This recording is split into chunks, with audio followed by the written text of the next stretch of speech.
जय श्री राधे। श्री हरिवंश राधा वल्लभ लाल की जय। हरिवंश महाप्रभु की जय। परम पूज्य गुरुदेव महाराज की जय। समस्त संतन हरिभक्तन की जय। समस्त गुरुअन आचार्यन की सदा जय हो।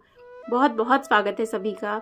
तो हम श्रवण करेंगे गोवर्धन परिक्रमा में बहुत ही सुंदर अध्याय। इसका नाम है तीर्थराज प्रयाग का अभिमान। तो देखते हैं इसमें क्या होता है। प्रेम से कहो जय जय श्री राधे। शुरू करते हैं।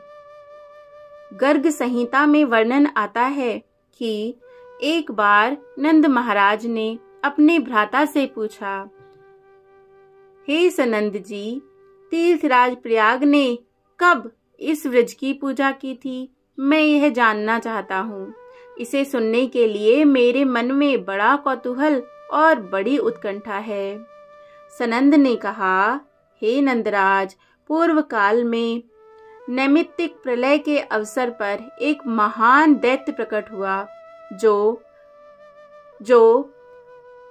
शंखासुर के नाम से प्रसिद्ध था। वह वेदद्रोही दैत्यराज समस्त देवताओं को जीतकर ब्रह्मलोक में गया और वहां सोते हुए ब्रह्मा के पास से वेदों को चुराकर समुद्र में जा घुसा। उन वेदों के जाते ही देवताओं का सारा बल चला गया। तब पूर्ण भगवान यज्ञेश्वर श्री हरि ने मत्स्य स्वरूप धारण करके नैमित्तिक प्रलय के सागर में उस शंखरासुर के साथ युद्ध किया, किंतु उसके उस प्रहार से श्री हरि विचलित नहीं हुए। उस समय मत्स्य रूपधारी श्री हरि ने हाथ में गदा लेकर महाबली शंख रूपधारी उस दैत्य की पीठ पर आघात किया।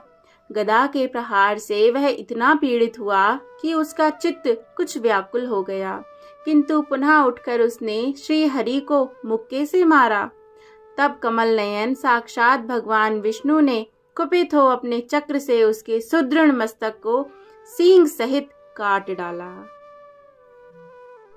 हे नंद, इस प्रकार उस असुर को जीतकर देवताओं के साथ सर्वव्यापी भगवान ने प्रयाग में आकर वे चारों वेद ब्रह्मा जी को दे दिए।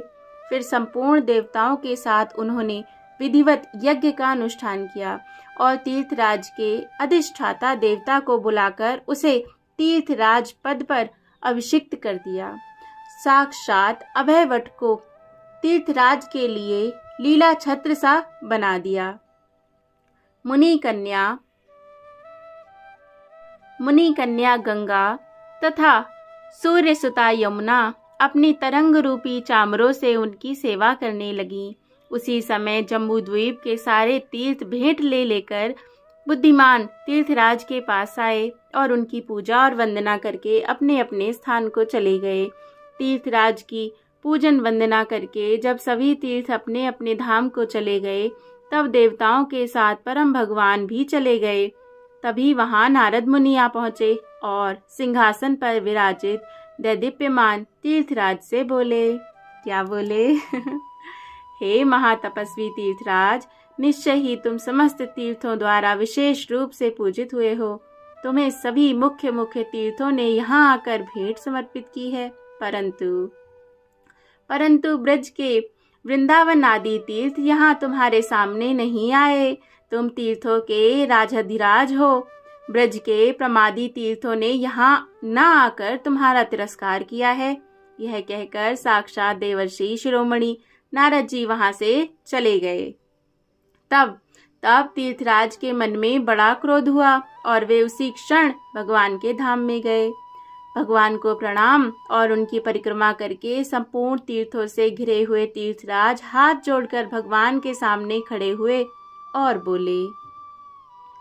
तीर्थराज ने कहा, हे देवों के देव, मैं आपकी सेवा में इसलिए आया हूँ कि आपने तो मुझे तीर्थराज बनाया है और समस्त तीर्थों ने मुझे भेंट दी, किंतु मथुरा मंडल के तीर्थ मेरे पास नहीं आए।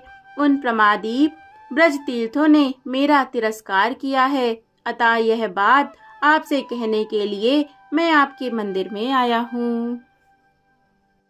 तो तीर्थराज की ऐसी बात सुनकर श्री भगवान बोले, मैंने तुम्हें धरती के सब तीर्थों का राजा तीर्थराज अवश्य बनाया है, किंतु अपने घर का भी राजा तुम्हें ही बना दिया हो, ऐसी बात तो नहीं हुई है।